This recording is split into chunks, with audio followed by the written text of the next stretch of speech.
What happens when two reality TV heavyweights, both known for their drama and no-filter personalities, come face to face and everything almost explodes? Tensions that have been simmering for months finally reach a boiling point, and what was supposed to be a simple conversation nearly turns into a full-blown brawl, all caught on camera. Everyone watching was holding their breath, wondering who would snap first, and why this feud might be far from over.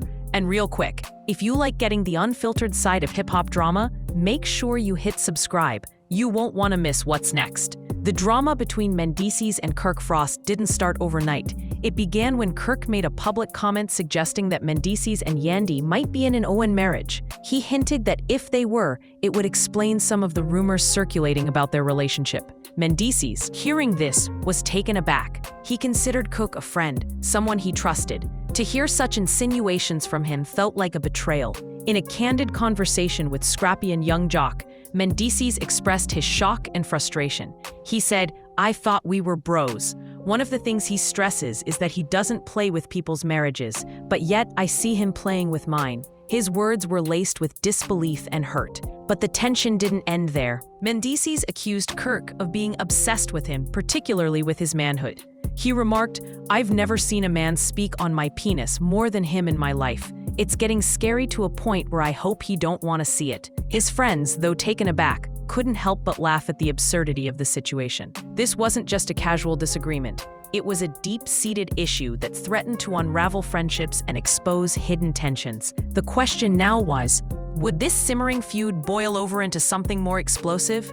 Mendeecees wasn't about to let the tension sit quietly in his chest. After hearing Kirk's comments, he needed to vent, to process the disbelief and frustration that was bubbling up. That's when he turned to Young Joc and Scrappy, two of the people he trusted most in the love and hip-hop world. What started as a casual hangout quickly turned into a full-blown heart-to-heart, with Mendeecees unloading every detail, every thought, and every suspicion that had been swirling in his mind. Joc listened closely, his expression a mix of concern and disbelief. He had seen Mendeecees handle conflict before, but this situation felt different. There was an intensity in the way Mendeecees spoke, a rawness that couldn't be ignored. He recounted how Kirk's comments felt like a knife twisting in his back, a betrayal from someone he considered a friend. Joc nodded, knowing that sometimes the people closest to you are the ones who cut the deepest, even unintentionally. Scrappy, ever the loud and protective presence, chimed in as well,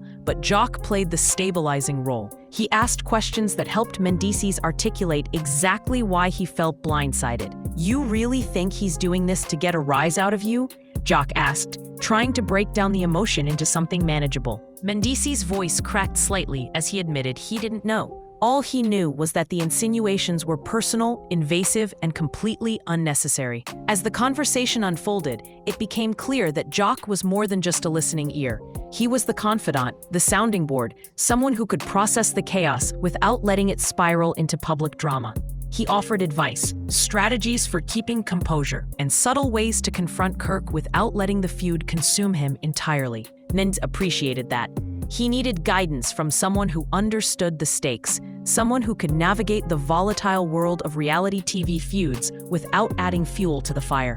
But even with Joc's calm presence, the tension didn't dissipate. The room felt heavy with unspoken questions and the weight of what could happen if this conflict escalated. Mendeecees' mind raced through scenarios, imagining every possible confrontation, every overheard comment, every sly remark from Kirk. Joc, sensing the storm brewing, reminded him to stay measured, but the energy in the room made it clear. This was far from over. What started as a venting session quickly became a strategy meeting. Mendeecees outlined his plan to confront the issue, but Joc cautioned against rushing into anything impulsively. The line between expressing frustration and sparking a full-blown clash was dangerously thin. Every word, every glance, every reaction mattered now. And yet, as the conversation drew to a close, one thing was undeniable. The feud had grown, and Joc had been pulled firmly into the center of it. He wasn't just a bystander anymore. He was part of the storm, a key player in how the drama might unfold. But things were about to get even more explosive. The tension didn't just simmer, it flared. Mendeecees, still reeling from Kirk's comments, didn't hold back when he confronted his friends about what he saw as a disturbing pattern. In a mix of disbelief and raw frustration, he dropped a bombshell claim. Kirk was obsessed with him. Not in some vague, offhand way, but in a manner that crossed lines and left Mendeecees both incredulous and unsettled. He didn't sugarcoat it. He described specific instances where Kirk had allegedly fixated on him, even making repeated, inappropriate remarks about his manhood. Mendeecees' delivery was a strange mix of anger, exasperation, and dark humor. On one hand, he was clearly frustrated, disturbed by the intensity and personal nature of Kirk's attention. On the other, he couldn't help but inject a sense of irony into his recounting, almost as if laughing at the absurdity of it helped soften the sting.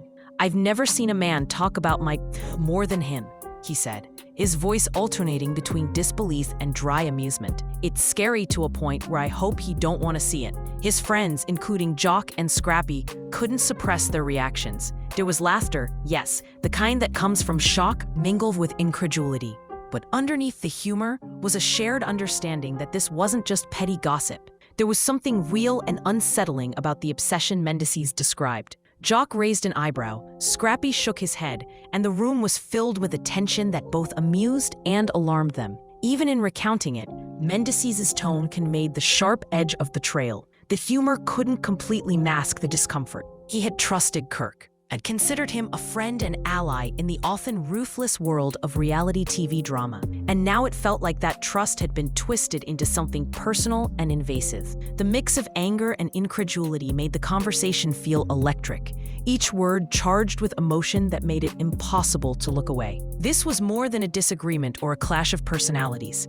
It was a full-blown confrontation of egos and boundaries, where Mendeecees refused to stay silent about what he considered inappropriate and obsessive behavior. The dynamic shifted in that room. No longer just venting, he was laying out the accusation with clarity, forcing his friends to grapple with the intensity of the situation alongside him. And yet, even with the laughter and dark humor easing the tension slightly, there was no escaping the seriousness of it all. The room crackled with anticipation, each second pregnant with the question, what would happen next? And you'd think that'd be the end, but no. By this point, the energy in the room was electric. You could feel the air crackling with tension. Every glance, every half-smile, every raised eyebrow carried weight, and it was clear that the simmering feud between Mendeecees and Kirk had reached a dangerous boiling point. What had started as frustration and disbelief had evolved into raw, combustible emotion. The friends around them, including Joc and Scrappy, sensed it too. They could feel the walls closing in, the room vibrating with anticipation, as if something was about to snap at any moment. Mendeecees, still visibly shaken by the obsessive comments and insinuations, paced slightly, his voice rising and falling as he recounted every detail of the confrontation. He gestured emphatically, each motion punctuating his disbelief and anger. Joc tried to keep him grounded, offering calm but firm words, while Scrappy alternated between venting his own frustration and trying to lighten the mood. Yet no matter what they did, the tension refused to ease. Every word thrown back and forth seemed to push them closer to the edge. Fans watching from the outside would have been on the edge of their seats, sensing the explosive potential of the moment. Reality TV thrives on these flashpoints, the seconds when restraint teeters on a knife edge, and the audience knows anything could happen. And here, in this very room, it felt like the kind of confrontation people wait weeks for, the kind that could explode into chaos at any second. Voices escalated. Mendeecees, passionate and unfiltered, challenged not just the words, but the intent behind them. Joc interjected strategically, trying to mediate, while Scrappy's protective instincts made him vocal and insistent. The energy was a heady mix of fear, adrenaline, and anticipation. You could almost hear the collective heartbeat of everyone in the room. Every insult, every pointed comment hung in the air like a spark over gasoline. And yet, just as quickly, the tension reached a tipping point. The buildup had been relentless. Weeks of insinuations, rumors, and confrontation leading to this climactic moment. The room seemed frozen in anticipation, as if the next word could ignite a physical altercation. Even as the conversation teetered on the edge of chaos, the presence of trusted friends like Joc helped maintain a fragile line between verbal confrontation and an actual fight. Then, in a moment, the storm broke. Once the explosive confrontation settled, the room was left buzzing with a mix of relief and lingering tension. Voices had quieted, but the weight of what had almost happened hung in the air like smoke after a storm. Mendeecees, still processing the intensity of the moment, leaned back, taking deep breaths, while Joc and Scrappy exchanged glances, each silently acknowledging that the near fight had escalated far beyond anything they had anticipated. It wasn't just about words anymore. Emotions had been laid bare, and relationships tested in a way that could leave lasting scars. Outside the room, the fallout rippled across social media. Clips from the episode's previews and behind-the-scenes footage quickly spread online, with fans dissecting every glance, every flinch, and every raised voice. Some sided with Mendeecees, applauding his willingness to confront the drama head-on, while others criticized the tension, suggesting that things had been blown out of proportion. Memes, hot takes, and reaction videos flooded feeds, keeping the buzz alive long after the cameras stopped rolling. The cast itself weighed in cautiously, with cryptic Instagram posts and subtle comments that hinted at lingering unease but revealed little about what had truly transpired. The trailer for the upcoming episodes teased the drama further, hinting at unresolved issues and additional confrontations that could escalate the feud. There were fleeting shots of Mendeecees looking tense, Joc and Scrappy in concerned discussions, and Kirk's expressions alternating between defensiveness and frustration. These brief glimpses suggested that while the near fight might have been contained for now, the situation was far from resolved. Fans were left speculating. Would the simmering tension reignite into a full-blown showdown?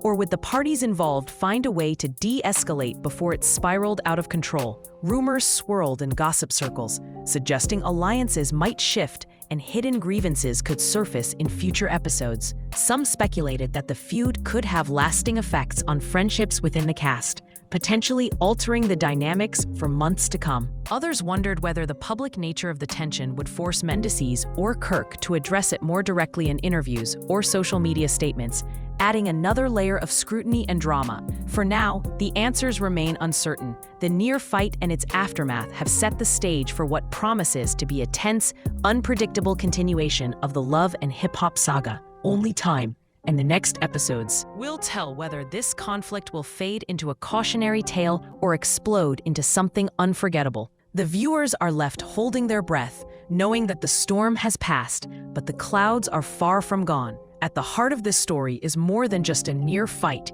It's a tangled web of mistrust, betrayal, and raw emotion. Mendeecees' anger and disbelief, Joc's role as the stabilizing confidant, and Scrappy's protective intensity all reveal how fragile relationships can become under pressure. What began as rumors and pointed comments quickly spiraled into a confrontation that tested loyalties, exposed insecurities, and left everyone questioning who they could trust. It's a stark reminder that even friendships forged in high-profile, high-drama environments can teeter on the edge when boundaries are crossed and emotions run unchecked. The drama between Mendeecees and Kirk shows how quickly tension can escalate, how personal attacks, whether intentional or implied, can push someone to the brink. The mix of anger, disbelief, and dark humor underscores the complexity of these interactions. Laughter can mask pain, but it doesn't erase it. Every glance, every comment, every subtle gesture became a loaded moment, building suspense and making it clear that the fallout could have long-term consequences for the cast. This saga isn't just about who said what, it's about the deeper dynamics at play, the fragile trust between friends, the way unresolved tension can fester, and how quickly a private issue can become public spectacle. It reminds viewers why reality TV captivates audiences, because the stakes feel real, the emotions raw, and the outcomes unpredictable. When friendships become battlegrounds, sometimes words are the most dangerous weapons. What do you think happens next?